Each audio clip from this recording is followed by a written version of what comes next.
At the bottom. It might be good for the camera and yourself too. And you given me permission to lower your mask. I'm going to put up mine so that I am safe from my comment. I'm going far away from you. Thank you so much. Morning,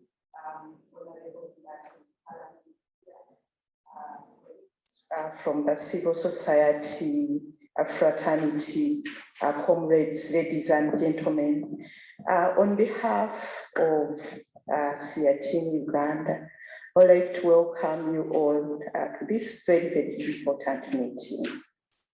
This meeting is important because we are going to have a conversation around the post-COVID recovery. We have COVID is a reality. COVID has happened, and it has led to a number of challenges of the economy, challenges of health, challenges of debt, but challenges of living, just being, alive.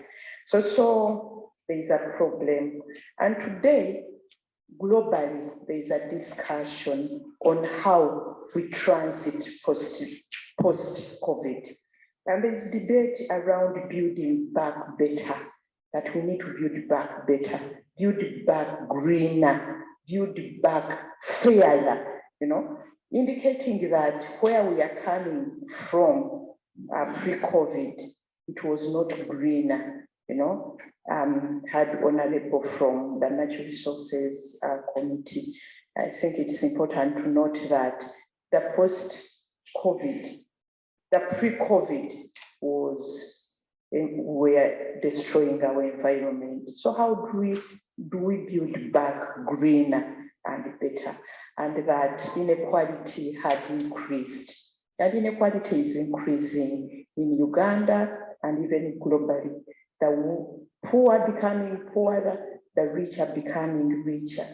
So post-COVID recovery, how do we build back fairer, so that, we reduce on inequality.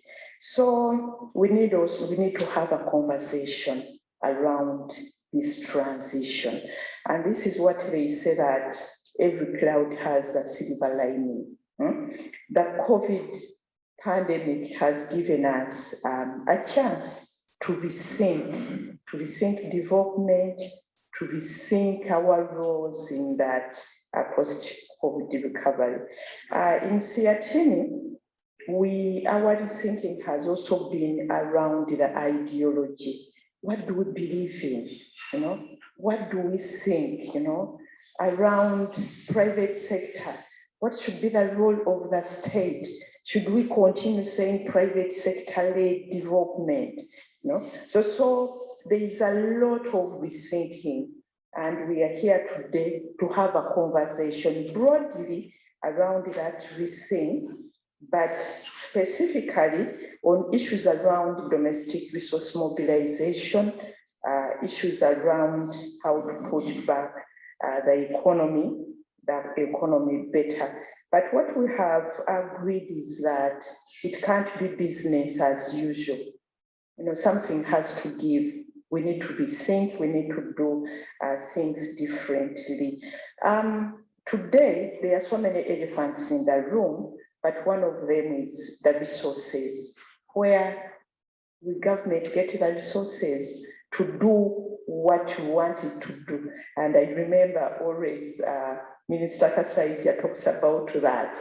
If you don't want to pay taxes, where am I going to get the money? You are asking me for money. So the issue of domestic resource mobilization is critical, especially in the post-COVID recovery, and the COVID pandemic has showed us that things are not really working very well. Our health system is not working as it should be. Our economies are weak, and that's why they have been more battered by the COVID pandemic than other economies. How do we get out of the debt trap? Because we are in a debt trap. We are borrowing to service our debt. How do we get out? ODA, although it has introduced, by the way, but the conditionalities around ODA a bit hard for us, because now they are talking about blended financing. Bringing money, ODA will be used to leverage the private sector. So we have little control over ODA, over aid. So we need to rethink, how do we mobilize resources in this hard situation? And taxation is key. Reviving the economy is very, very important. Attracting investment is okay, but how do we attract greenfield investments, not just the footloose? Should we look at giving more tax incentives to attract investors? What should we do differently so that we can be able to attract investors who can create decent jobs, who can be able to source locally, who can be able to stimulate production and productivity? These challenges, as East Africans, we need to speak with one voice. Speaking one voice as East Africans is very critical, because in the post-COVID recovery, all the policies are negotiable. We are negotiating policies because the policies are made from outside. Some of them, our hands are tied. Recently there was the issue of the minimum tax rate. They are telling us the corporation tax should be 15%. What do we say? Uganda alone can't stand in the OECD and say we don't want. But as East Africans, our voice can be heard a little bit, we can speak a little bit louder, So when we speak with one voice, we can be able to negotiate those policies with in the global arena. And this goes to debt. The debt architecture is wrong. The tax architecture, global tax architecture is wrong. The trade architecture also needs to be reformed. And we need a concerted voice, first as East Africans, then as Africa, so that we can be able to say no to some of those policies. We need, and this is when I talk about the region as one voice, that means our honorable members of parliament in Yala have a big role to play, a very, very big role to play, to be able to bring the region, to bring the region together. So our members of parliament have also a key role to look at the region as one, that will fall or rise together as a region. And they have a role to look at all those issues affecting the region, issues around the border closures. Today we are not trading with Rwanda. Uganda, the border has been closed since 2018. But we are negotiating the Continental Free Trade Area. We are discussing with Africa there, saying if you can't trade at the domestic level, at the regional level, if we can't trade maize with Kenya, how can we trade with Egypt? Yet we are negotiating the Continental Free Trade Area. The other day I was telling the women traders, talking about trading in the CFTA. So if you can't swim in a swimming pool, how can you swim in an ocean? You drown. So let us put our house in order, and the role falls squarely on our EALA members. For me, I have very high hopes in our EALA members, and I would like to recognize with the Honorable Dong. Before he went to Parliament, to the East African Parliament, he came to SEATINI, and we had a very, very good conversation. very good conversation. And he wanted to know, to learn. And I know he went to other organizations to learn what's happening. What do we need to do as a region? You know, so there is a lot which we need to do as a region. In the post-COVID recovery, we need to move together as a region, not as Kenya, not as Uganda, not as Rwanda, but as a region. And we need to learn from other regions like the European Union. You know? We need to learn, but we need to move as a region. So with those few words, I would like to welcome our members of parliament, our national members of parliament who are here, our regional members of parliament, that this is just a beginning of this conversation. We need to have many, many more conversations because we need to rethink what we have been doing at all levels, at the local level, at the national level, regional, continental, global level. We need to rethink and be able to take our place in all these debates. You know, the other time there was, we work with Aphrodite. Aphrodite is an organization working on debt issues within the region. And we had a conversation around Africa's a rule maker, not a rule taker, that we need to get back our powers so that we can be able to make the rules. So with those few words, I would like to recognize also my boss, my mentor, Ambassador Nathan Irumba. He will be able to say a few words about this meeting. Ambassador Irumba has been our ambassador in a number of embassies, New York, Paris, but most critically, he was our ambassador in Geneva, and that's where trade policies are made. That's where trade policies are crafted, and he can be able to share his experience. So with those few words, Henry, back to you. I wish us very fruitful deliberations. Thank you. Claps for her. And those online cannot see clap, so we want to see the claps online. Yeah, we are about now 36 members present online.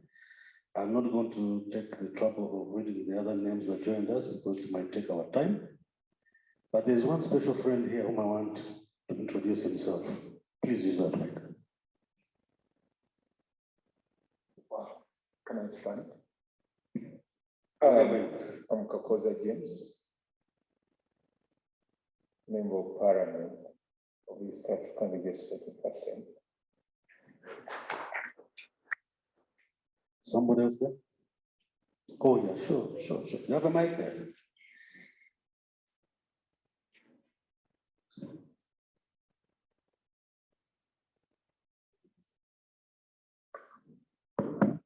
Good morning, everyone. I'm Nicholas Nsoke, representing the Commissioner of Search and Planning, Uganda Revenue Authority. Please come, take the seat. The next person, please.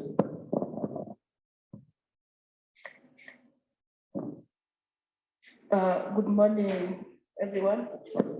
I'm Akol Rose Okulu, Member of Parliament, East African Legislative Assembly. All right, so we actually have members of Parliament Uganda and representatives at IALA.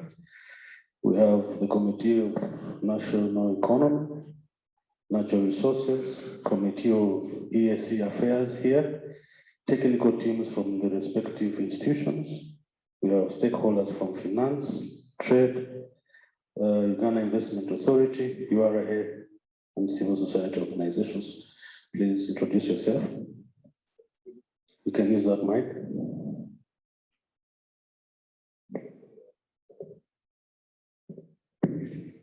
Mosila John, Member of Parliament representing the people of the East. Thank you. In the Misinda district, Bugiso region. You're welcome, sir. Asante kabisa. Asante sana, sir.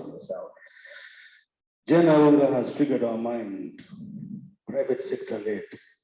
This is something that has been bothering me for so many years. From the time we started private sector led. Private sector has its own path. And so we handed over our development to the private sector.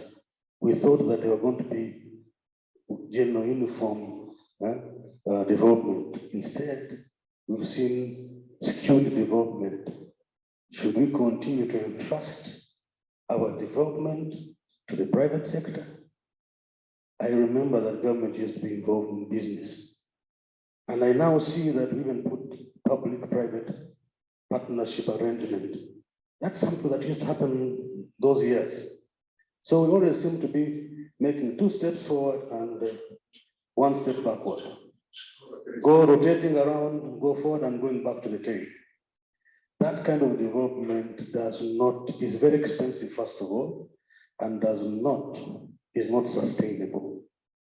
So that's why Jen is saying, let's rethink our business. It cannot be business as usual. There's another elephant that she was talking about. We have entrusted our development to foreigners in the so-called foreign direct investment. FDI. We've seen our technical officers and foreign political leaders traveling the globe looking for FDI. We have neglected domestic growth. What for me, I coined some years back as domestic direct investment. Can we hear more about DDI instead of FDI? Maybe those are the reasons why we're in the trap debt. We are borrowing to pay loans. Overseas development is becoming too challenging to get because there are preconditions that we cannot meet. And then we are forced to borrow monies that are not particularly very healthy for Uganda, for us. There is a race to the bottom. You want investors, so you lower the tax rate. You want investors, foreign direct investors, you give them tax holidays. I want us to understand one thing, that something I learned when I joined Tax Justice Alliance, I never knew about it. That for every exemption, for every holiday that we give, it is our taxpayers that actually pay for the foregone revenue. We are giving free money to foreigners. That's how bad it sounds. And so, development, much as may be necessary that we bring in FDI, my advocation is that the proportion of FDI in our economy should be much, much smaller than what we are seeing today. We should put more emphasis on growing our local economy, growing our investors. I really believe that, and I hope I can see that happen before some of us go to the other side of the world. Example, I hear ShopRite and Game closing shop. What legacy have they left behind? What do we have to show for their presence in Uganda? What happens to the people who are being employed by ShopRite and Game? How do we manage that unemployment gap? We are hearing that now taxation is going to be against weight. I heard it I think on news about clothes being taxed based on weight, not value. We have been importing. So what are we going to do? Are we going to have different regimes? You use the value as tax base or use weight? So which goods will be based on weight? What is the rationale? What is the justification? Our banking sector is limping. People are scared of putting their money in the banks. We are keeping money under our pillows. The other day, the bank was increasing the bank's threshold, 1.5 billion. How many banks, local banks, do we have that have that kind of capacity? You have an economy whose banking sector is dominated by foreign banks. And then we see this illicit financial flow, capital flight out of Uganda and out of the continent. Where are we looking? How can we address that gap? And I want to take this opportunity. I know that Jen has mooted to it. Let's first listen to the ambassador. Let's hear from him. According to the program, remember, I'm just taking it as a personal decision because I didn't have you here. I had somebody else. I think there's a closing remarks, member of parliament. So I really want to hear you before we actually open up the discussion for Regina to present our real issues that we'd like to present to all of us. Honorable Irumba, the mic is yours.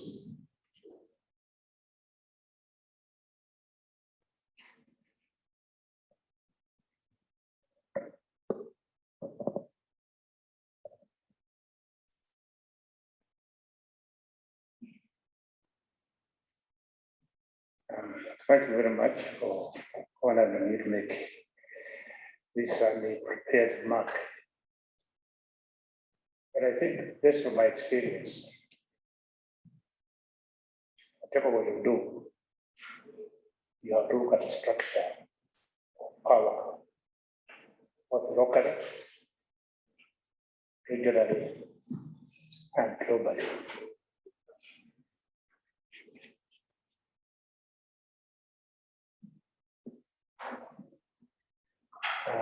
The critical issue when I look at Africa, and I've had quite a lot of years of participation, is the tendency to be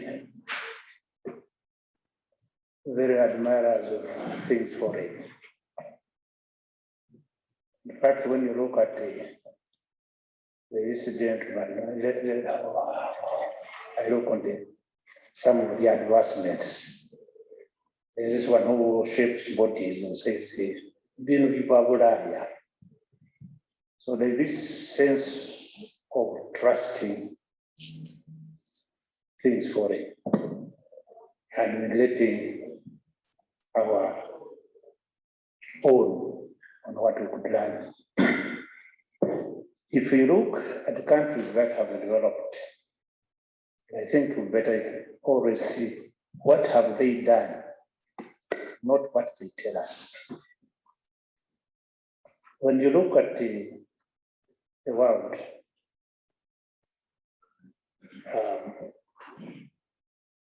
we have, since the World War, been actually in a Pax Americana. Rules that were shaped initially after the Versailles, which was supposed to squeeze Germany. And then they learned that they did the wrong thing because that brought up another world war. So you had the other covenant, which was after the World War, because they had squeezed so much Germany, they realized that you need Germany to develop it in order to they even forgive debts. But it is that's how the Bretton Woods institution came in, what I call the covenant of the Bretton Woods, where you had the structure of IMF and World Bank, which was supposed to develop Europe, and the IMF, which I was supposed to deal with the financial crisis. How do you create capital, basically for the Europeans?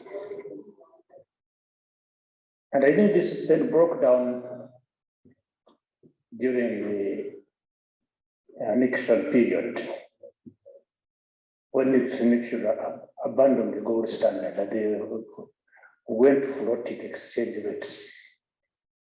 And that's where really you realize the transnational corporation and banks began really controlling the world, began with transnational corporations. And they were very instrumental in overthrowing governments which didn't toy their line. They classic example I remember is always the Chile, where Allende was overthrown and even killed. And I remember Kissinger saying, we cannot see a country go communist because of the irresponsibility of its people, because they are going to elect Allende. The point I'm making that when we are getting the versions from abroad, we have to be clear that not all that glitters is gold. And in this context, some of us have been questioning some of the rules that form the social structure of the world. You may recall, SEATINI was one of those opposing the economic partners agreement with Europe as they were shaped. Some of us had the doubts even about AGOA, which all of us were jumping up as if it would solve our problems. And I think things came clearer when we wanted to develop our local industry or local trade and local textile industry. And the chairman have already referred about these second-hand goods, which have become more or less our supply line. The question is, what happened to Nyanza textiles? When I was growing up, Nyanza textile was best in East and Central Africa. Jean material was highly needed. And I recall it when I was in London, working as a trade attaché. One very boastful member, I don't want to mention him, he was saying, you can't buy anything from Uji. The Uji was, we had a local industry which actually was producing for them. Then he wanted to take me to the most expensive shop in London, which was Harrods. That's why he was going to buy his underwears. But at that stage, Harrods had contracted Uji to provide his underwears. So he was willing to pay higher for an underwear produced in Uganda that sold in Harrods. So the question which I think I'm trying to bring about is, what have we done to our local industry? And what has the multilateral system and international system done to accentuate that? And how would we reverse it? One of the problems I want to discuss, what is the purpose of development? As MPs, I know you have been going around, and I come from Europe, and I'm coming back to South Africa. At least I'm old enough to have witnessed there is called East African Days and Harbors. Now, they run the rivers and they run the harbors. But you could travel all the way from Dar es Salaam by rail, come somewhere to Mburamuti, take a ferry, go to Masindi Port, and from Masindi Port, Castle Rivers and Harbour will take you to Butiaba. So the question I think we need to address as we talk about taxation, what is the need for the ordinary man in Butiaba or in Kilembe that East African can contribute? And how does the international social structure affect us? Everybody talks about the debt trap, but people don't normally go back to realize how the debt trap came about. When I was in New York, that's when NRM was taking over power. And I used to give every leader of us that, can you read this book that called IMF, the debt trap? And the usual rhetoric of we don't need to go different.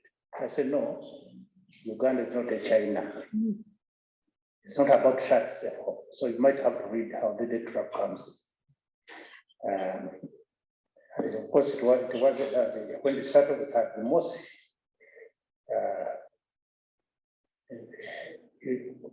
from the West Nile, that was most draconian policies. But nobody would touch it. They say, go and sign with World Bank. I remember one Mr. said, no, nobody is touching you until you sign with the World Bank. So that's how we got entrapped with this international social structure, which I think in our taxation now, which we look at.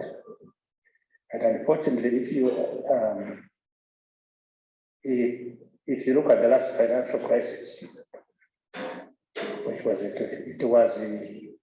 we have to understand that money, what is the value of money? What is the use of money? It's supposed to be exchange, store value, and but eventually now money has become a commodity. And the danger we're in now is commodification, even of health services, of water, and money itself has been. If you look at when people are trading in money, not in goods, that's the biggest trade. So how do we adjust to that? And how do we adjust to our taxation to that system? So my message is very simple. As Jane, I think I wrote the tweet. How do we, as East Africans, develop an inclusive East African culture? That time I was in Arusha, I was addressing the East African members of EAC. And I said that the problem I see so far now, we lack an East African constituency. Most people see themselves as delegates, not as forming an East African, building East Africa. So I think we need to go to that, how we will build an all-inclusive East Africa. And then we heard about Europe. You see, Europe is not coming in a day. Ghana, they learned from their consequences of war. They began an iron and steel community, then progressed.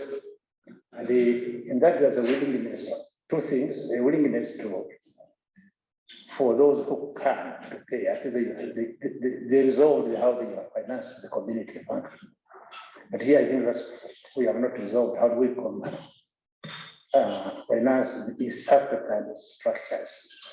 Or how do we work upon taxation in such a way that actually it promotes East African integration? I think that's the challenge we have. Then the other aspect which I realize, which we don't want to talk about, is the rule of law. Now, when you look at disputes we have, nobody looks at the treaty.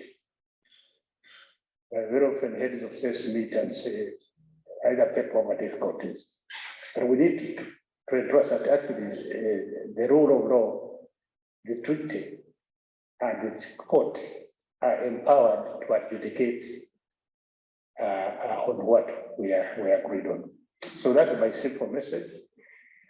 Create an East African community, and I think we are, at least from a SEATINI, we seriously believe in it and advocate for it. And we invite members of parliament, members of EAC, to look beyond the national interest, look at that brings us together.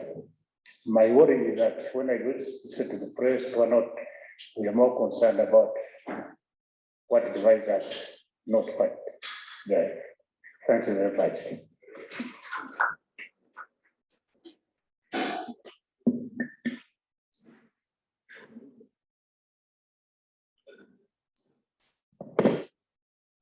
Thank you so much, Honorable Irumba, for those insightful words.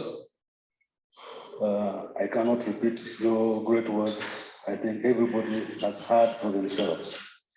I noticed that there are some people who are joining us in this room.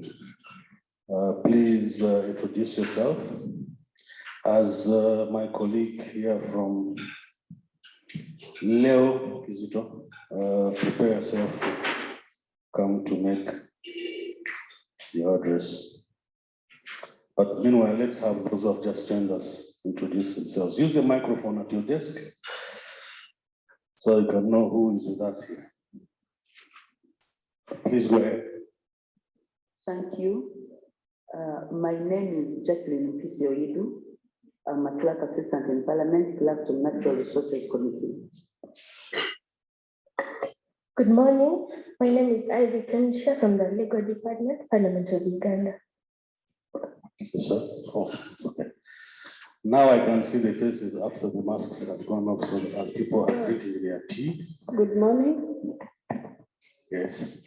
Good morning. My name is Gloria Skamayanji, clerk assistant, Parliament of Uganda, clerk, National Economic Committee. You're welcome. Any other? Go ahead, sir.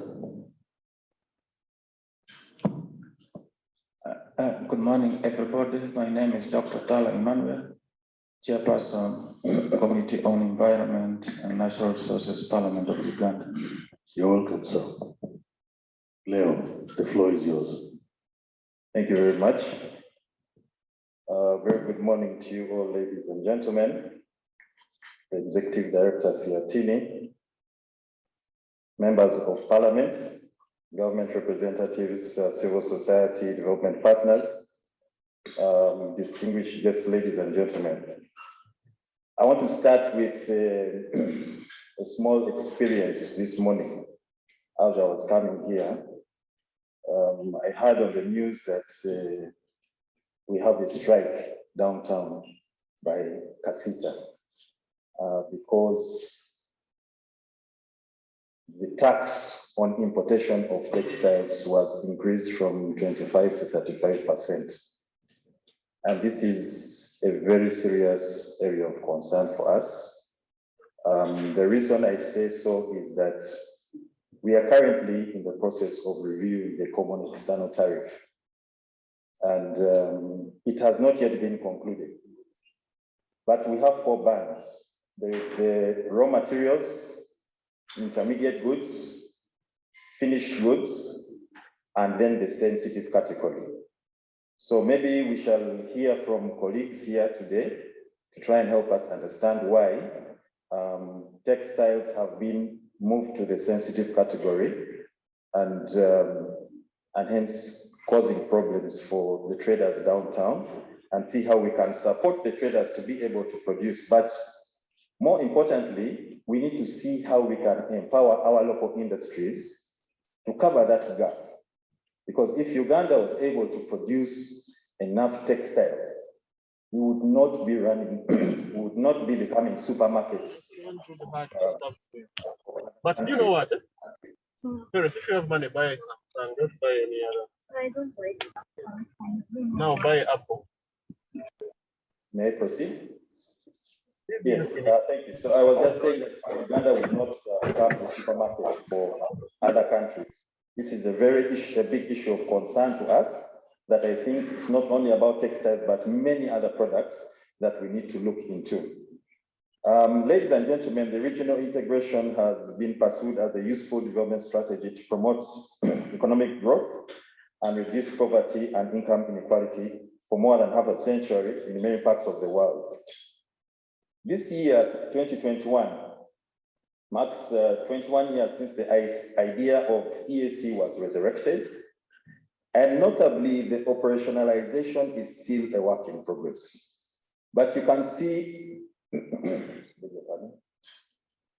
the issue of COVID-19 has taken us all by complete surprise. You can see the levels of preparation of all the things that have taken place since the first lockdown. You can see the level of borrowing that has been taking place to cover and to close the gaps, to be able to ensure that we weather the storm of COVID-19. And there's still a lot of work more to do. But we should also recognize that Uganda is one of the leading countries in the world that has responded best to the COVID-19 pandemic. And therefore, we need to see how we are going to improve on those areas that have been affected most in trade, in health, education systems, the schools. I have never experienced a situation where my children stay home for a full year, but it's coming to 2 years now. And each of us here has been affected in one way or the other about this particular situation. How are we going to recover? Yesterday we saw in the news that there's going to be a phased process of reopening schools. And my children were jubilating because they want to be back in school with their peers. The problem of non-tariff barriers has been a massive problem to us as members of the East African community. Jane has already alluded to the biggest problem that we have faced in the last 2 years, which has affected the whole of Western Uganda. I recently returned from a trip to the borders of Chanika, Mirama Hills, and the third one. The situation is appalling. The situation is dire. We need answers. We need our people to start working again. We need people to start trading again. However, the consolation that we have is that government is doing everything possible to see how these particular issues can be addressed. And that one is one of those which is top on the agenda. Just last week, we have been receiving reports from the Republic of South Sudan about indiscriminate killing of traders who are trying to earn a living, trying to ensure that we get our produce from Uganda and all other parts of the region into South Sudan. And the unruly people have caused a lot of problems in this area. The good news again is that the government of Uganda has sent a delegation to South Sudan last week, which was led by the Minister of State for Foreign Affairs, to try and see how they can come up with solutions to protect our people, to protect our traders along that corridor as they go and engage in trade, engage in taking food supplies. The biggest problem is that many people have suffered losses because of the perishables. We have a staff of the ministry who is based at Elegu, and we currently have a truck pileup at Elegu. And these are realities that we need to think about as a country and see how are we going to help each other and how are we going to help the last mile, the person who is down on the ground and is trying to earn a living, but not only trying to earn a living, but we tax these people. We earn money from them. And as was mentioned here, the Minister of Finance said, if he has to tax you, so we have to work in order to be taxed. People need to trade in order to pay taxes. And this is how government is going to be able to finance the budgets. Earlier this year, we did have issues of sugar, which were more or less resolved, but this is part of the history. We need to talk about it, and we need to use our past experiences to see how we are going to improve on our bilateral engagements with our neighbors going forwards. What is it that we did right? What is it that we did wrong? The issue of aflatoxins in our maize.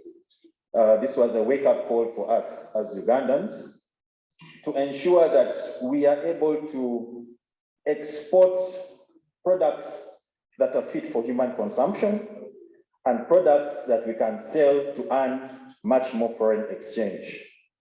We are currently grappling with trading with the rest of the world because of not being able to meet standards of exportation to other countries. We are a very rich country, blessed with lots of food. But if you look at our matoke, for example, that comes from majorly Western Uganda, 90% of this matoke is for local consumption and only fit for local consumption. Because if you look at the transportation of our produce from the villages and back to the city and we try to export, the quality is not fit for export. So we need to work around how we are going to improve our products that we can export to the rest of the world and be able to enjoy trading relations. Jane has already talked about trading relations that we are getting to with the AFCFTA, and this is a huge opportunity. We have the Congo, which has DRC, which has applied to become members of the EAC. This is a big opportunity for East Africa because we shall be adding an additional 89.5 million people to the EAC. This is a massive improvement in terms of trading partners that we shall have and that we need to make use of.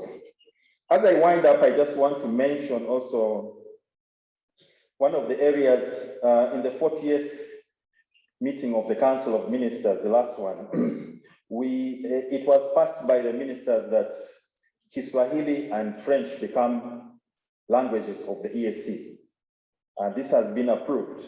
And Uganda has chosen 3 categories of people whom we are going to begin training in Kiswahili. The first are the members of parliament. Then second are the media. And thirdly, education institutions.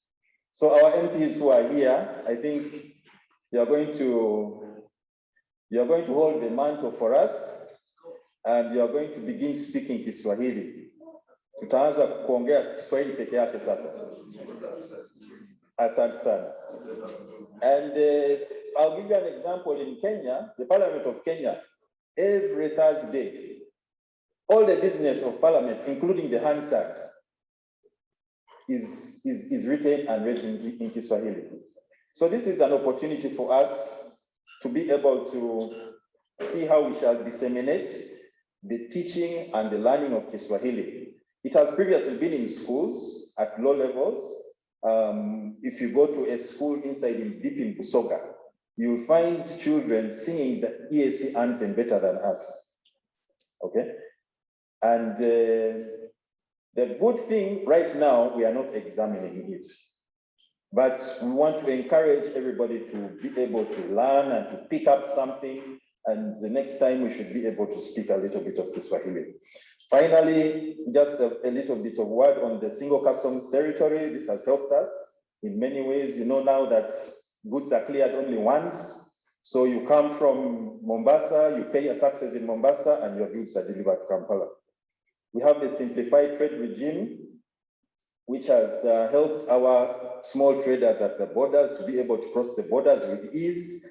You pay goods, you cross with goods of not more than $2,000 and you cross for free. We have the Ndagamuntu, which has been, these days, if you don't have a national ID, you will have a bit of a problem. And I would like to encourage everybody of us here to try and ensure that we do get a national ID, because if you want a driving permit, you must have a national ID. If you want a passport, you must have an ID. If you want to get married, you must have a national ID, and so on and so forth. Then maybe the e-passport is also another important development that we need to talk about, and we need to encourage people to get this document. Even if you get it and keep it at home, if it expires in 10 years, you go back and renew it. But because you never know when an opportunity will land on you, and someone will say, let's go to Tanzania, and you say, I don't have a passport, and yet you have been sitting at home for months, and you have money in your pocket to be able to pay for a passport. and this has not been done. Then finally, in July of this year, we received communication from the Secretary General of the EAC suspending all physical meetings because of the current situation. And for us at Miaka, of course, it's a big challenge. Also, the Yala MPs, I know this has affected you in a big way because your meetings require sitting physically, you see. There are certain things that you can do virtually, but there are certain things that require sitting together with your counterpart from Tanzania, from Kenya, and you discuss things to do with figures, budgets. You can't discuss these virtually. It's extremely difficult. You can make errors that you'll be judged later on in the future to have made because you're not able to meet. So it's our prayer that certain areas of government should be allowed certain specific waivers to allow us engage on these very critical areas of development in the region. I want to thank you very much for listening to me. There is a lot that we can talk about regional integration, the challenges, but the opportunities are immense. And we also need to really ride on the positives and the good things that we have done. I thank you very much.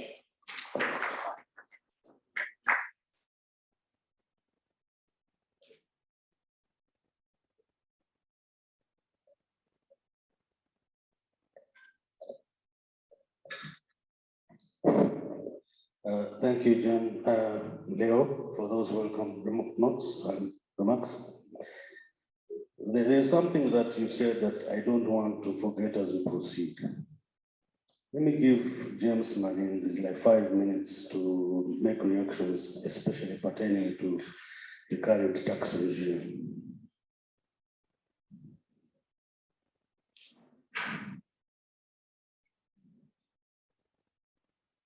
As SEATINI prepares to come on board.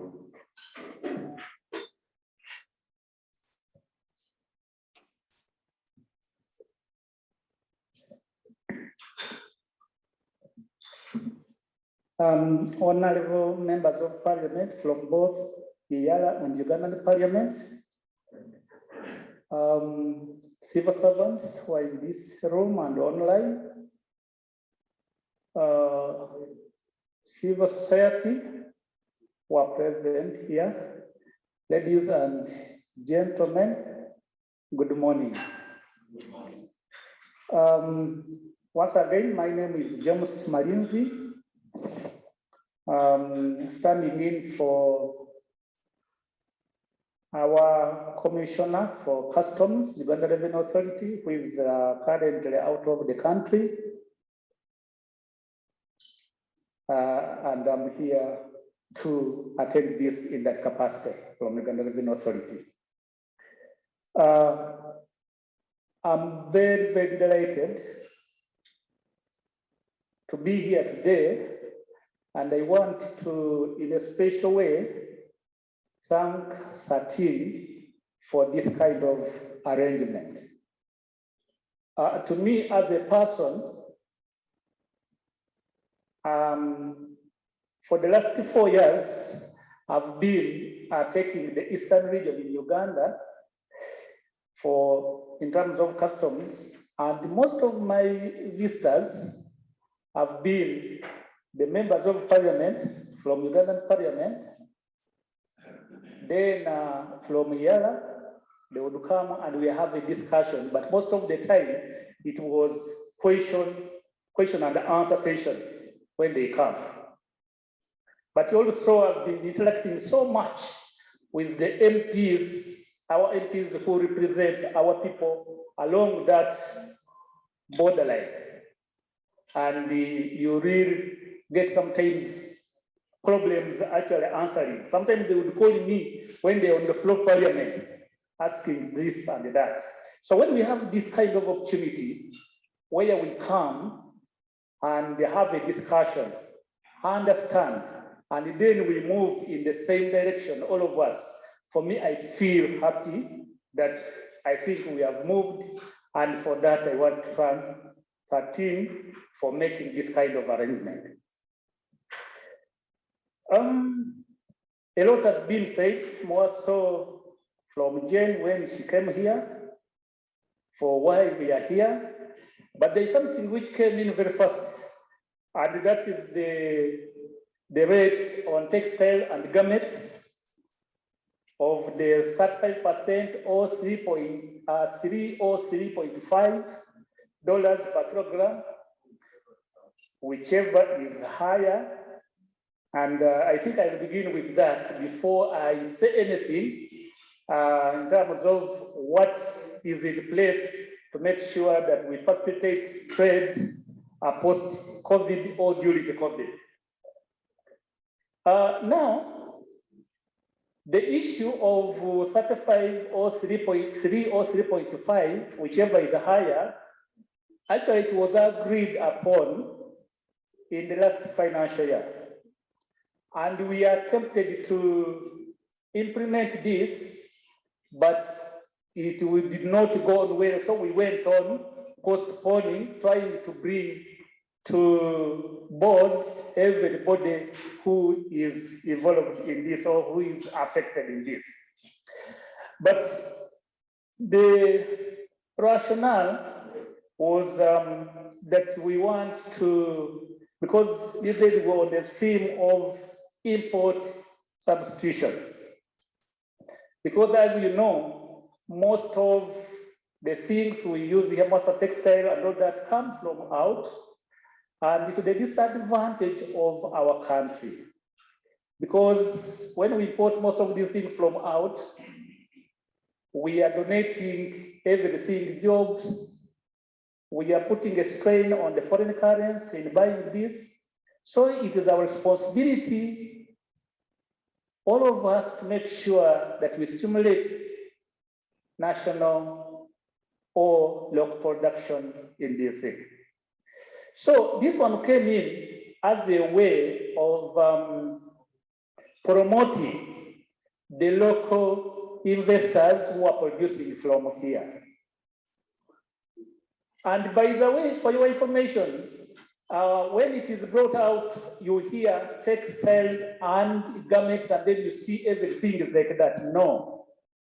Out of 100% of the textiles, material, and garments we use here, this policy is only affecting 10% of those textiles and garments which are imported. Not every textile and garment which we put on. It is only those ones where we have manufacturers here locally and there is capacity. So that's where that policy applies. But what happens when people are talking, for them, they just go and say garments and textile what? So sometimes it brings distortion. It is a few tariff lines which have been targeted to bring in that. Somebody said, why do you tax in kilograms? But even before I explain that, yesterday there was a lot of meetings which went on between the stakeholders, the CASITA, the Ministry of Finance, and the Uganda Revenue Authority, and it was agreed to stay the specific rate of 3 or $3.5 per kilogram for 3 months as we are trying to engage. So maybe if the strike is going on, it should be for another reason, but not the 3.5. Because that one was resolved yesterday and we agreed with the business people, the stakeholders, that we are staying the other rate. But using specific rate in taxation is not new. It is an old way of doing things. Of course, there are some factors which bring in that which we cannot discuss here, but it is very normal. But for that purpose, we have agreed, first of all, to stay in.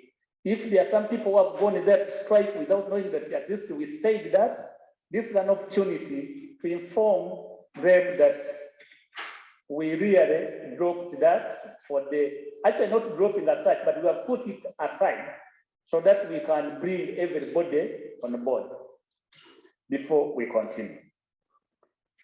I think that one I can leave at that. I've made some clarification on that. Yes, this morning when Jen came here, actually she gave a preamble of why we are here, and I was really touched.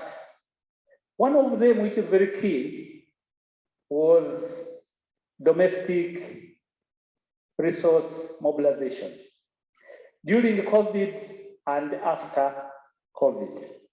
I don't know whether we shall have that one, but I think we can concentrate during COVID because we don't know when COVID will come to an end, but at least we can look at currently and what everybody can do, because all of us, we have got something to do in this.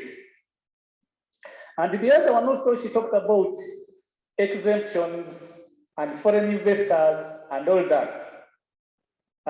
Sometimes saying maybe the foreign investors given priority over the local investors. I will not deal so much in that, but I will just talk about the kind of environment which is there for us to do business, and for us, whether you are local or international, provided you meet the criteria which we have set, then we facilitate all of you. One of them, actually, Mr. Oja talked about this.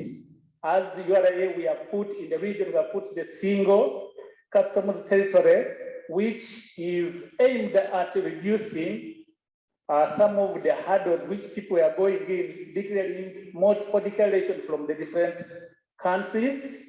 But now it is one, and that one reduces the cost and also time, and it becomes easier for any person who wants to do business. But also it reduces the smuggling and the difficulties which are associated with the compliance, because we are talking about that we need people to comply. And as if we have serious compliance, then that one becomes good for us to mobilize the resources. The other one, as we talk about trading within the region, they are the one-stop border posts which have been put in place, and they are doing a marvelous job. As we talk right now, we have in Nibusia, Malaba, Mutukula, Eregu. Okay, this one is a bit tricky, but also it is there, Katuna, and Mirama Hill. Those ones are already complete, but also there are those ones which are being constructed as we talk right now. We have in Toloko, Togoli, Mpondwe, we have Storm River, and Bunagana at different levels. And when those ones come in, of course, they come in with the, more trade facilitation, where movement of people and goods is enhanced faster, even reduced transit costs, which I got, and business improves in terms of time and turnaround and the smooth flow of traffic. Those of you who have been in this one-stop border posts, you can give testimony. Them being even the best run one-stop border posts in the whole of Africa, not even the whole world, because in Nibusia and Malaba, we have always been the talking point or a center of benchmarking all over the world. I remember when I was there, we had to host 11 ambassadors from the European Union, and they got mesmerized the way we work, and they said even in Europe it's not there. So we have something to talk about as Africans, East Africans here. We have electronic single window. Most of you have heard about it. It is a platform where traders and investors come and are served at one platform, where you can get clearance from the different agencies which are there, and you can get all the information and the support you need as a way of making trade among partner states and even outside easier. We have electronic cargo tracking. This is where we put electronic seal and the goods move from one place to another without involving the physical escorts. For those who have been there before, you know, I have our OB here. Honorable Kahoza, who has been with you, he knows where we came from and what this one does.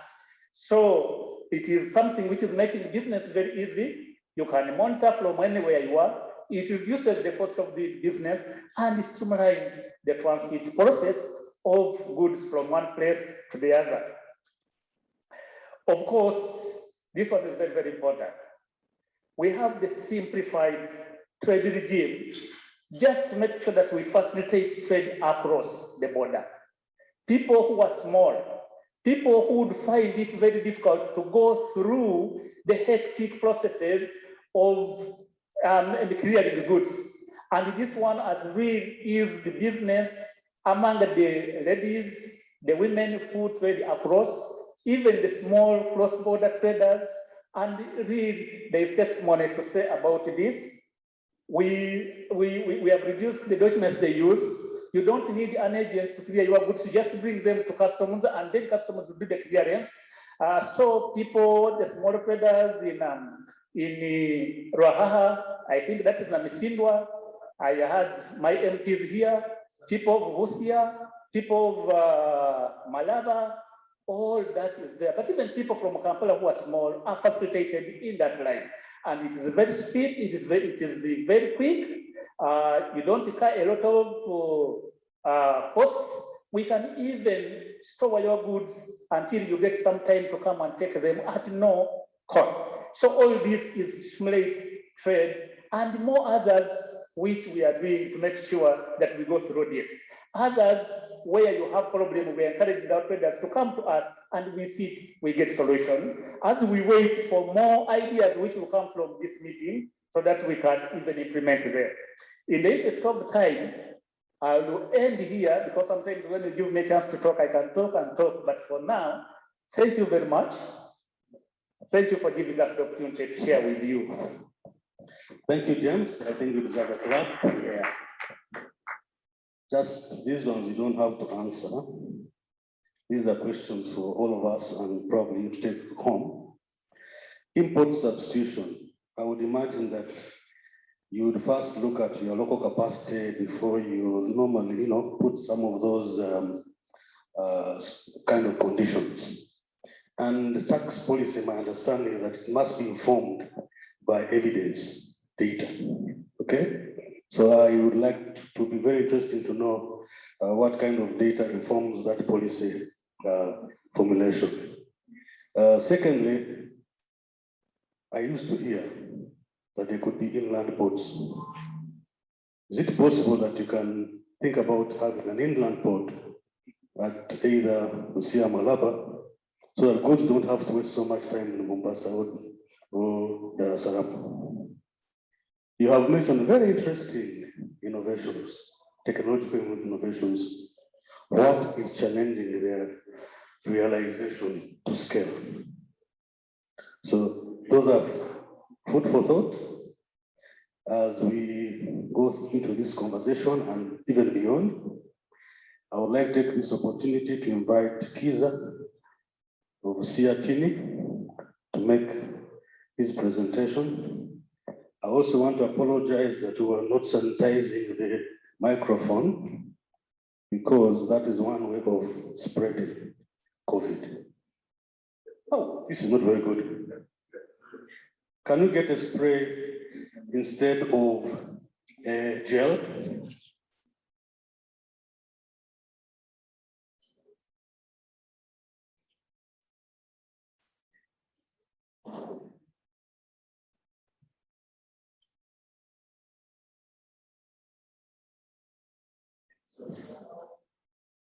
Press it on. Thank you so much, Mr. Moderator, for the opportunity and the honorable members. I will just request that I get my slides. So we are going to, this session is going to be talking about the sharing aspects on the trade, investment and finance landscape in the East African community over the years, especially looking at the key issues of focus and the emerging issues, but also most importantly, going a bit beyond, because Bwana Ujara and Bwana Kakoza, you know, they created a very amazing picture and everything seems to be perfect. But so this session is going to give some other aspect, which we believe that if addressed, then we shall have that perfect picture that we wish to have. If I may have for my slides, please. So first of all, I wish to look at a number of aspects. One is on we are going to look at the trade aspect, and then the finance or DRM, domestic resource mobilization aspects in the East African community, because these are things that have been at the core, especially under COVID-19, when we're talking about rebuilding for the better. I wish to flag out, as my presentation is being prepared, I wish to flag out a few things, which of course are still going to be shared in the slides. One is on the aspect of the East African community is growing. We can't refute that fact. For the last, we just celebrated in 2020, we held the SEATINI with the MEAC. We organized this a joint session on celebrating the 20 years of the East African community. And a lot has been achieved. Banojara would not refute that fact. We have grown from 3 members now to 6. Uganda, Kenya, Tanzania. Now we have the Rwanda and Burundi, and very soon we will be having the Democratic Republic of Congo. And there are other countries that are expressing need and willingness to join the bloc, like Somalia and I think Ethiopia. This shows really how important the East African community is. And again, I want to members to note that the East African community has also shown, when Jen was speaking, she spoke about the African Continental Free Trade Area, and Commissioner Ujara also talked about that.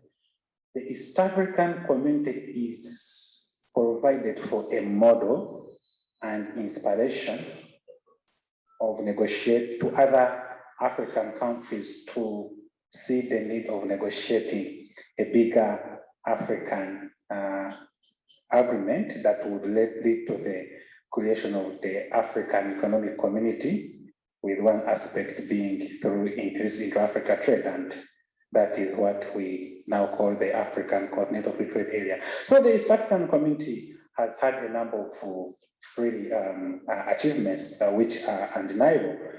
We can look at the second slide. The other slide, please. So we are going So we are going to look at the context, our context through where we are operating as the East African community. COVID-19 has been talked about. It has had an impact on the economy in terms of trade. Our debt levels have shot. If I remember, at the end of 2019, December, 4 East African community countries were among the highly indebted poor countries to China, highly indebted countries to China, to a tune of 100 billion US dollars. That was at the end of 2019.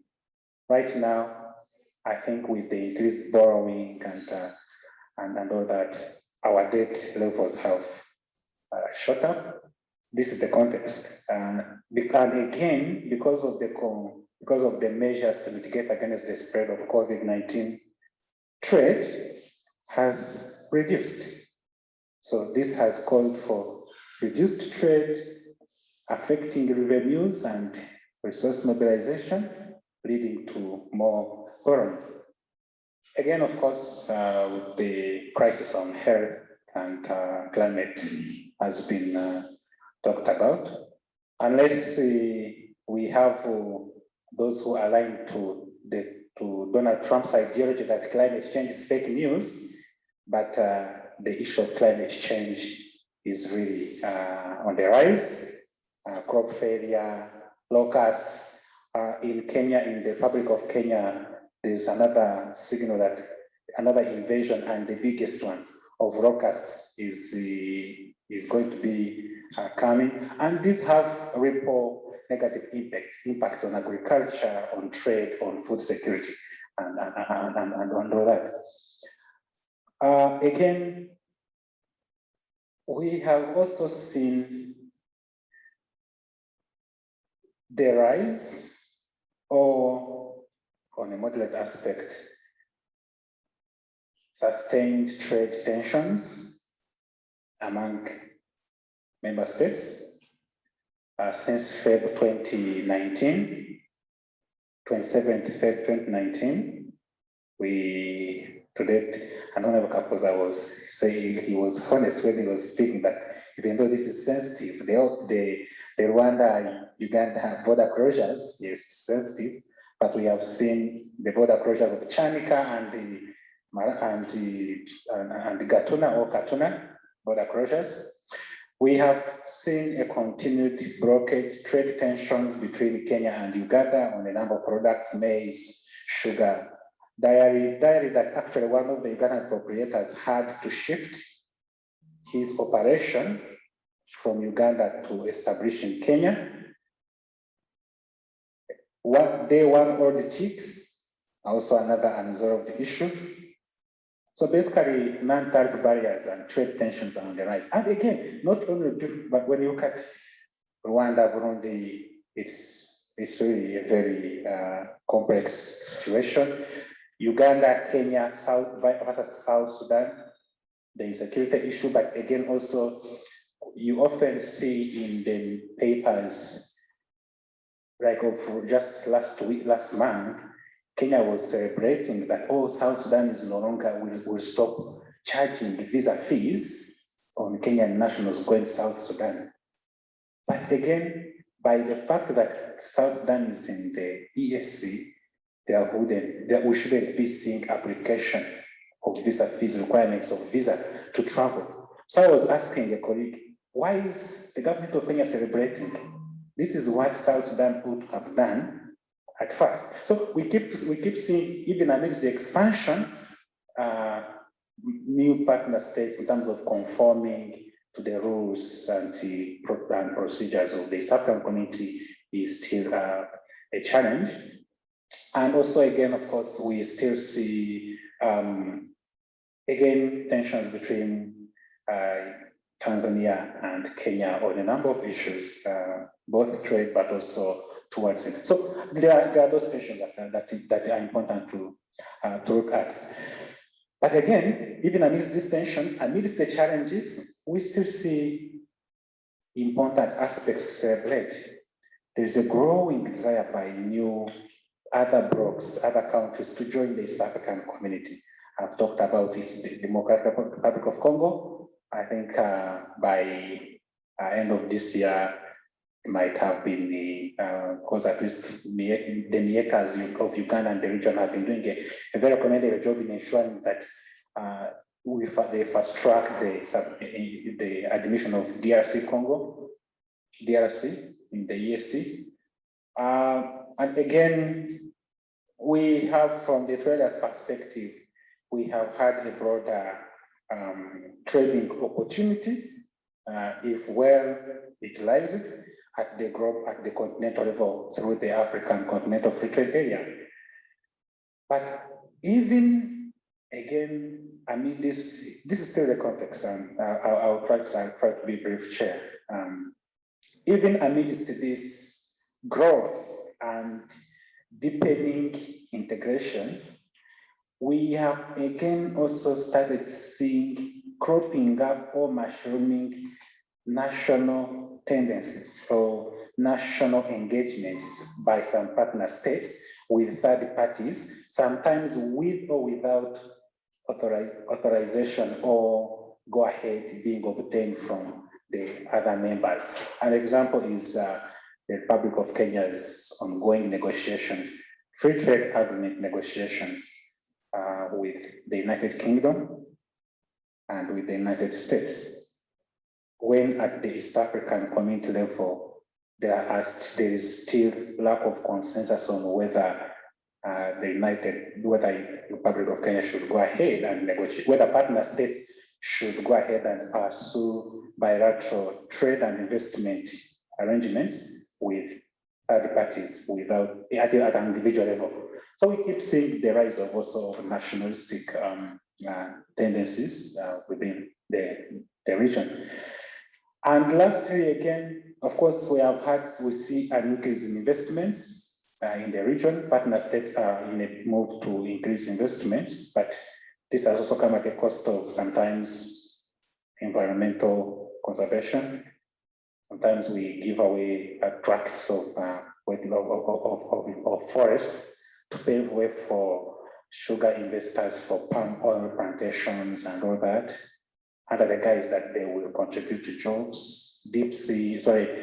Sand mining is a very critical issue that is happening, and it's affecting not only the environment, but also the livelihoods of the fishermen.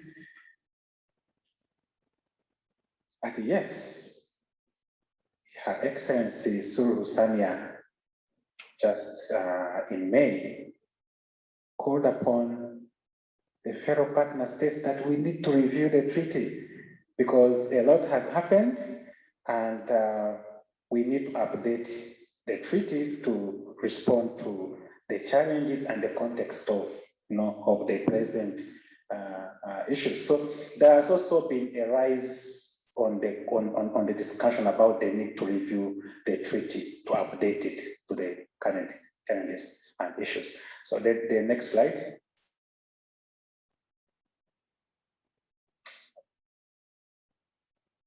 Yeah, so we can go ahead with the next slide, please. So on the issues of trade and investment landscape, I have talked about this.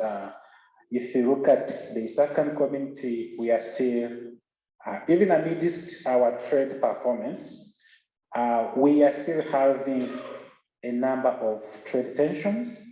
If you can look at, for example, since 2019, the border has been closed. Uganda's maize, sugar, dairy, day one oil chicks cannot, have time and again been denied entry to Kenya. Kenya-Tanzania rice wars. All this has affected the momentum that East African community had been having in terms of increase intra-EAC trade. That currently EAC trade is less or equal to 20%, which is still far below what is envisaged in the Common Market Protocol. And if you compare with our immediate neighbors like SADC, they are at 46%. So some of these trade tensions and non-tariff barriers also have contributed to this limited trade share that we are seeing in the East African community. But again, why I highlighted that issue of Rwanda is when you look at the discussion, when you critically analyze the discussions, focus has been put more on diversification than addressing the ongoing challenges, tensions. That's why I highlighted Rwanda. Please, let's go to the table. That's why I highlighted Rwanda. When you look at from when Rwanda joined the EAC, you can see our trade has been increasing for Uganda. But yes, while we appreciate the efforts that have been put in place through dialogue, but again, that has not, much of the work has been let us diversify to new markets as we try to harmonize the tensions with Rwanda. But Rwanda is Uganda's, if you look at Uganda's trade, Rwanda is Uganda's actually second trading partner after Kenya. So that's the challenge. And this, before I leave this point, you will forgive me that I've talked much about it, but there's the concept of dispute settlement and resolution, honorable members. It does not come out well when, yes, we appreciate the state of Pan-Africanism, but the interest of Angola and the fact that Angola is addressing the tension, the dispute between Uganda and Rwanda when other partner states are present, that also sends a wrong signal about the strength and the importance of the dispute settlement mechanisms like the East African Court of Justice. That is just something I wanted to add on. Another slide, I think I'm soon finishing.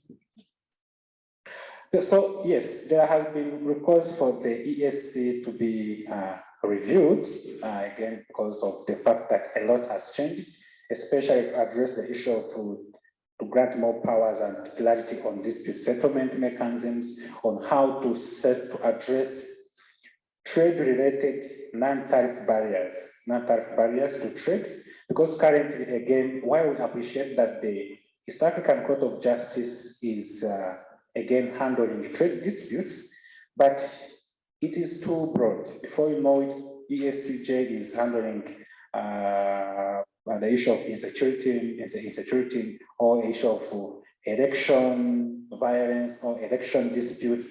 Then, so a dedicated organ or body to address trade disputes, which is the core of why we are in the region, would be critical in the reform. And honorable members, most importantly, also an issue which I would wish to throw light on is the issue of application of this principle, principle called variable geometry principle. Let me have another slide, Chris, thank you so much. SEATINI has been lucky that we, through MIECA and Trade and Ministry of Trade, we are able to participate in the Sectoral Council meetings on trade, investment, and finance and industry. When you look at the report of September 2021, the SEATINI, this principle called variable geometry, when you look at the EAC treaty, it provides for that flying geese principle, that you can allow partner states who are willing to advance cooperation in some areas to go ahead, as long as this is in the interest of deepening integration. That is how it is defined in the treaty. And we have had projects out of this variable geometry principle. If we remember the coalition of the willing, where we had the advancement of the single tourist visa, one area network, and even the current pipeline discussions and the SGR, for example, between Uganda and Kenya. These are some of the projects that are envisaged under the variable geometry principle, because their major interest is to enhance and deepen, consolidate regional integration. However, variable geometry has been often misinterpreted by partner states, especially to advance their interests in areas where some other states are showing caution. An example, for example, is when you look at the ongoing trade negotiations, why Kenya is undertaking negotiations with USA and UK, even without the full consent of the region, is because of this treaty. So in September, the legal interpretation was made on how variable geometry should be applied. So when you look at how it was ruled out, the land fellows indicate that the principle is not for decision making, but rather on implementing decisions which have been agreed upon by partner states. But the Republic of Kenya still is is negative, is not in support of the ruling. I'm not name calling, but I'm trying to show what the manifestations of what we are seeing in the trade landscape because of the fact that the treaty is not so clear on some of such provisions. My last slide, I presume. My last slide, please. Okay, so now let's go to another slide. I wish to talk about the African Continental Free Trade Area as another agreement that is being negotiated. And to me, I wish to commend the East African community and the coordinating ministry like NECA for the fact that we are negotiating as a bloc, as the East African community, when it comes to the African Continental Free Trade Area. So this Continental Free Trade Area is supposed to unite, create that single African market where goods and services to be able to move freely among its partner states. And when you look at the composition, it has a number of phases that they are going to negotiate on. They are going to negotiate trading rules already being negotiated, services in other aspects like investment, intellectual property, e-commerce, and all that. The last one. But what I remember is what I wish to bring to your attention is the fact that whereas the opportunities are there in the CFTA, it is important that we are aware of what we are giving as a region and why it is important that IARA is briefed periodically so that it can also monitor the negotiations through her oversight role.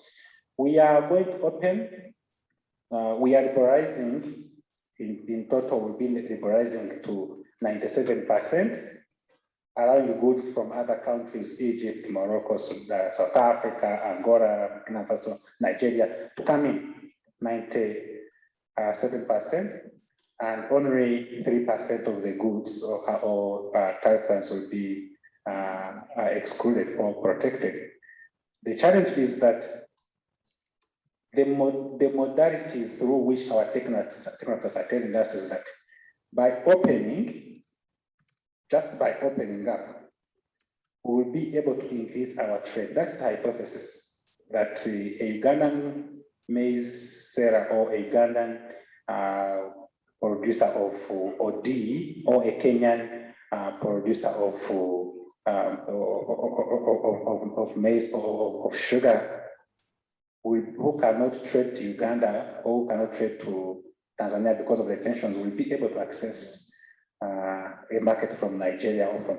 That also creates lack of clarity, but also lack of preparation. So, members of parliament, this is an argument where we believe that a lot is required from IARA to be able to ensure that a CFTA which promotes the desired structural transformation and post-COVID-19 recovery is put in place rather than just opening up the markets per se. Thank you so much. Thank you, Kiza, for your presentation. Those are also food for thought for members of parliament. I think I always believe that when something is good, it will sell itself. You do not have to do so much talking for it.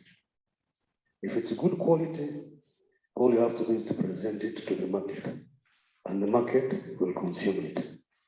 So part of the problem that we are seeing is our commodities are substandard.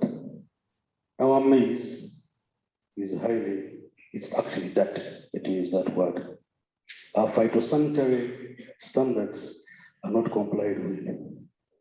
So, and I believe that the inland port proposal might solve the problem. When you come to negotiations, it is obvious that country interests will be part of the negotiations. What is important in these negotiations is that we look at the comparative advantages each one of us has and try to negotiate as hard as possible to get our best interests what?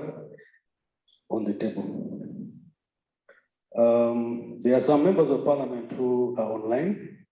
I would like to recognize them. And there are also those who have just joined us in this room. Those online, please, members of parliament, I know that there are quite a number of civil society colleagues, and for the interest of time, I'll not ask you to introduce yourself at this stage, but I would like to take recognition of those who are online. So if you are a member of parliament for Uganda and representing Assembly-Uganda, please introduce yourselves one by one. So at my vantage point, I cannot tell exactly who is.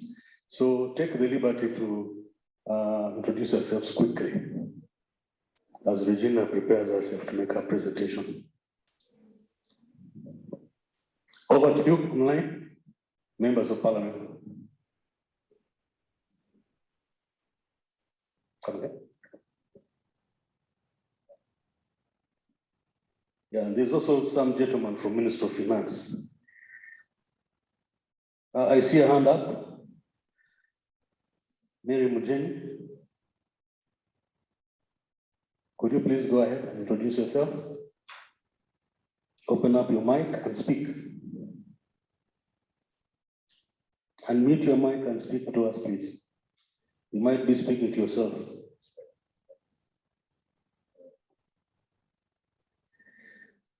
Mary, your mic is still mute.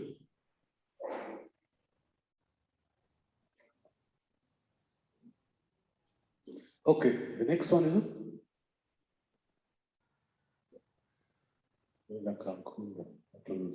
One of us. Okay. Any of the members, please, here, who are here, introduce yourselves. Use the mic at your table, please.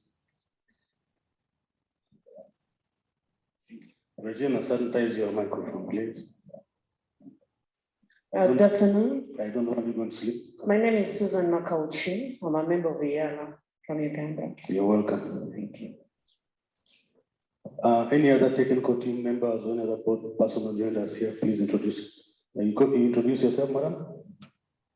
You did? You did, thanks. Okay, over to you, Regina. The floor is yours. Thank you, Henry. Habari. I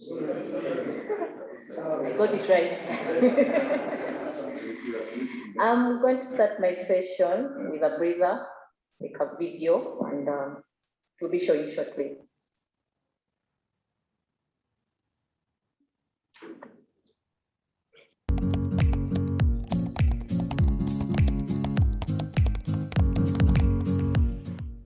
Tax incentives are preferential tax rates offered to a selected group of taxpayers. They take the form of tax exemptions, tax holidays, tax credits, and investment allowances. Over the years, the rationale for providing tax incentives has been underpinned by the need to attract investment, create jobs, facilitate technological transfer, promote territorial development, and boost trade. However, tax incentives have fueled the race to the bottom and have partly contributed to low revenue collections, with countries' tax to GDP ratios stalling at 12.8%, 18.8%, 13.3%, 16.1%, and 13% in Uganda, Kenya, Tanzania, Rwanda, and Burundi, respectively. A 2016 report revealed that collectively, 4 East African countries, Kenya, Uganda, Tanzania, and Rwanda, could still be losing about $1.5 billion to $2 billion to tax incentives every year. The race to the bottom has partly contributed to the rise of the Nairobi and Kigali financial sectors, which are bound to increase illicit financial flows in the East African Community region. Poor governance of tax incentives reduces the revenue available for investment in public service delivery. The tremendous loss in revenue has led to unsustainable public debt, which stood at $120 billion as of October 2020 within the East African region. This has been worsened by the economic fallout from the COVID-19 crisis, with East African countries now piling on larger debts in a move to fill up the fiscal gap within their budgets. Furthermore, countries have imposed regressive taxes such as value-added tax on basic items like water, fuel, and salt, among others. This has contributed to the widening inequality gap. So, what do investors really need? Previous studies have shown that investors need good quality infrastructure, low administrative costs of setting up and running businesses, political stability, and a predictable macroeconomic policy that attracts foreign investments and encourages growth and expansion of indigenous investments. So what needs to be done?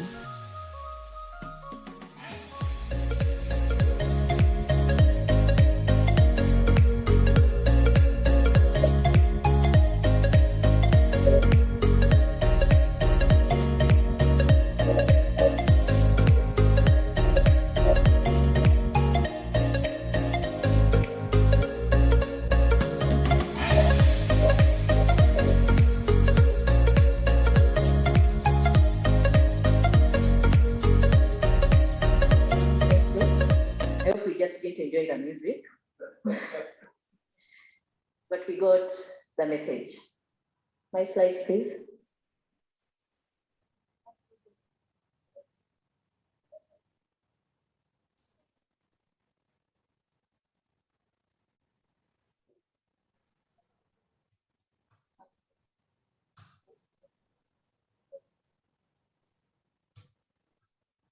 Okay, for us, I don't know what tax justice means to you.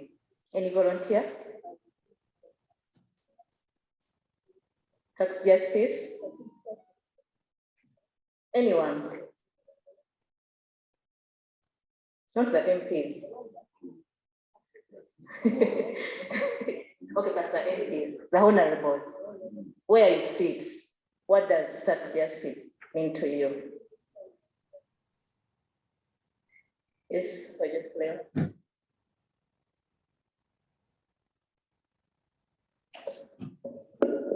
Thank you. From a layman's perspective, I would think it is tax equity. Thank you. Equity in terms of who is paying, for issues around convenience, those who earn more paying more, you know. So for us, we say who is paying, why is it paid, how is it being paid, why are we paying the taxes, do we get the services at the end of the day? Next slide, please. I'm just going to rush through. Of course, we recognize that the tax harmonization process is in the tax laws, referred to the EAC tax treaty, the Common Market Protocol, as well as the East African Monetary Union Protocol. Next slide. Specific issues, we talked about tax incentives, issues around double taxation agreements, the debt burden, as well as the tax analysis. The debt burden, these are some of the images I got, that why doesn't Africa grow? Those are some of the questions that are being put forward. Then the other is, you want, yeah, I can't read from where. Okay, I hope you get the message, ideally, and the interpretation at the end of the day. Is that interesting one? You want to track me to the deadline? Exactly, because of the commitments that we've made over time, and then we fail to commit or pay. The next one.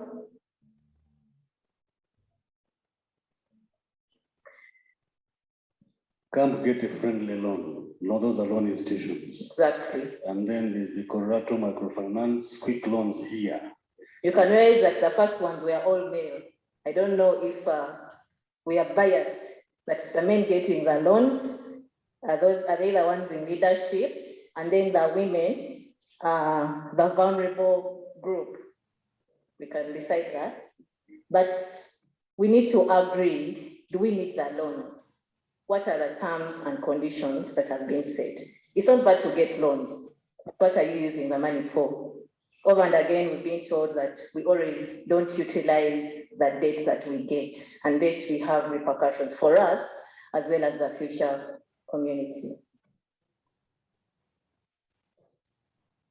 The high interest rates, this is just to allude to the fact that 4.1 trillion was paid in interest to lenders. How much of that is left to support the budget for official services? What is the implication that has on the communities, the expensive loans, the debt burden, the fact that we are going over the 50% threshold that we committed, and the need for us to take advantage of the debt relief initiatives, which are not taking advantage of. In terms of double taxation agreements, the concept around double taxation is not for you to pay the taxes, to be charged taxes in both countries or different countries. So it's to create the fairness. But what we're seeing over time is that we are negotiating tax agreements where we are giving away our taxing rights, which is not good for us as a country. In terms of the EAC double taxation agreement, we note that we signed the agreement in 2011. Uganda has prioritized the negotiation of the Netherlands and Mauritius Treaty. However, we note that in terms of the EAC DTA, Tanzania has not yet ratified. They have their reasons.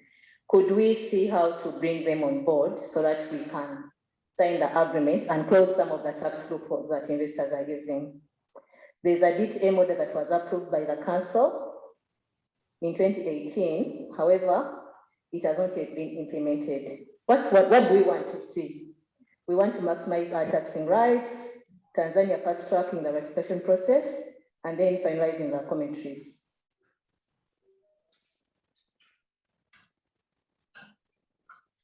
This, we alluded to it earlier on, maybe we could rush through it.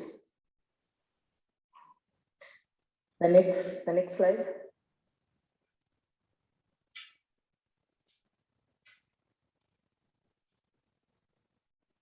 There's that table.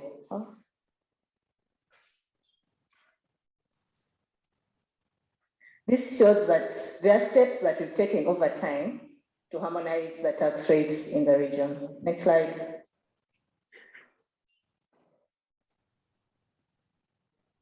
This is just confirming the same. This is around direct taxation. However, we note that personal income tax rates greatly vary, especially for the low income earners. We see that in Uganda and Rwanda, that is the last column.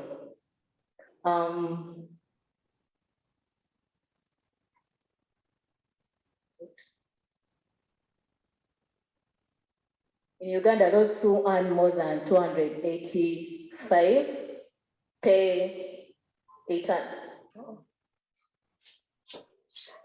Those who earn more than 885 pay 823. And then in Rwanda, it's about 21.3, which is a bit unfair. So that tax burden falls more onto the people who are earning low. What do we need to do as Uganda, as well as other countries? This is just to confirm other tax rates in the region. Uganda is charging 30% corporate tax. Kenya is applying a different rate. Tanzania 30% and Rwanda 30%. We note that in Uganda, we have no capital gains tax regime, which needs to be harmonized across the region. The next slide. Then the progress of EAC tax harmonization when it comes to VAT, exempt and zero-rated items. We note that there is some considerable level of harmonization when it comes to the VAT regime.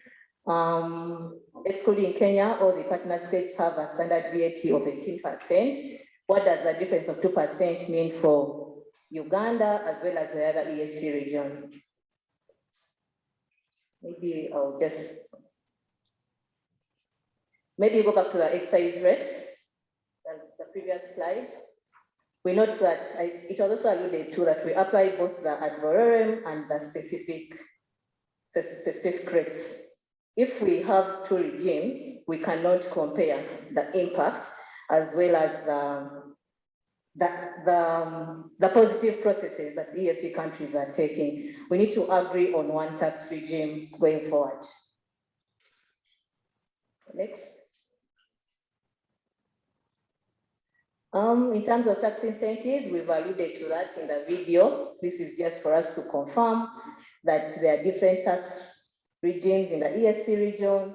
Some ministers have discretionary power. Other countries, they don't have. However, we need to see to it that we have a unified tax regime when it comes to tax incentives. Some countries are coming up with tax expenditure reports. Uganda is developing one, Kenya has one. Rwanda and Tanzania don't have. What does that mean for the EAC region?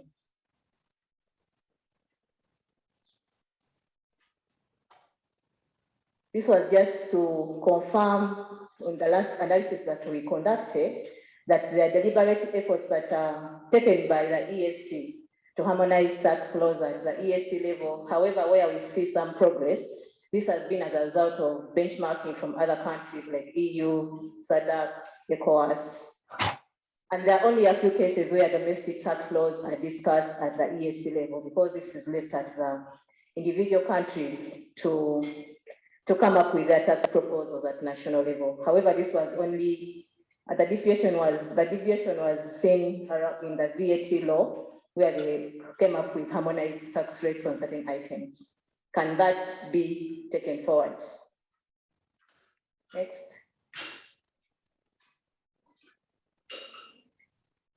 We see the lack of guiding principles on the tax harmonization, especially the code of conduct, which has not yet been adopted, yet it was developed 10 years back. What does that mean? What are some of the challenges? How can we see to it that it's fast-tracked? The process of amending tax laws are also done in isolation. Can we see a change in that? Individualism among partner states, those coalition of the willing, the unwilling, as well as fear of revenue losses. Some of them hold on to some of the positions they have because they fear that they're foregoing revenue in the interest maybe of the regional commitments. We have weak M&E frameworks of the EAC agenda on tax harmonization.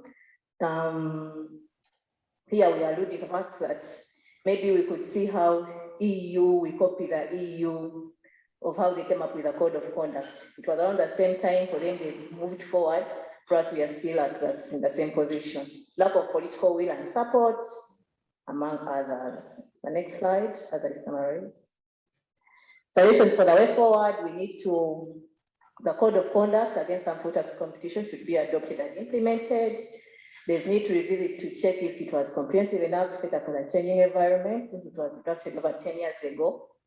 A committee should be instituted to monitor and report progress on tax harmonization in the EAC, and there's need to put a requirement that at least tax amendments are passed through the committee for discussions, especially issues around tax incentives. Then, of course, this work is a joint collaboration of members of the Taxpayers Alliance Uganda, who are represented online, and they couldn't do with us because of COVID, as well as other members in the East African region who are under the East African Tax and Governance Network. Thank you.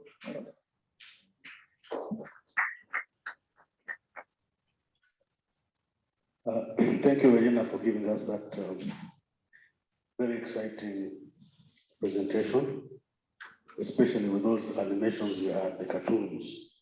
They really speak volumes.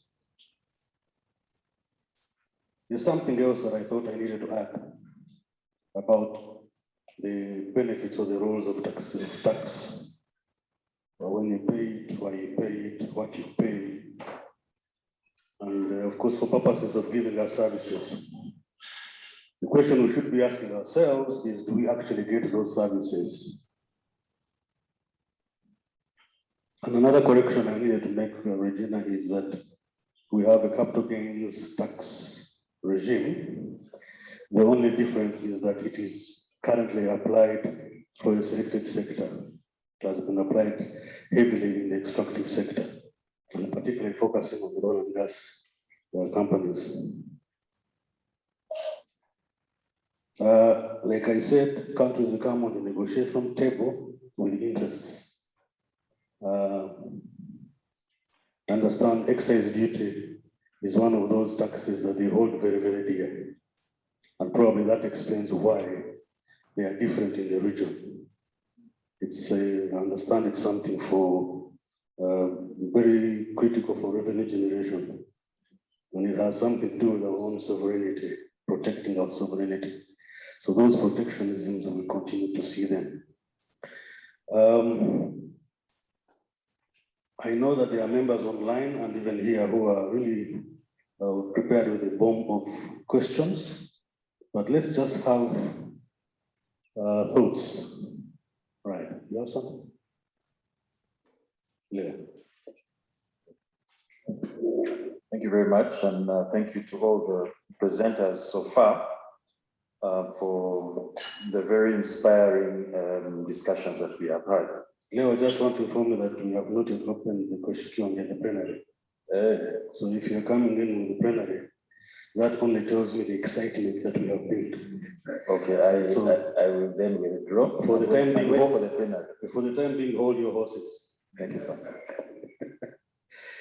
One more dialogue, one more discussion. The experience of Yala. I want to hear the experience of Yala on working on trade, tax, and investment harmonization, because we have heard it from the civil society perspectives and we've presented our case.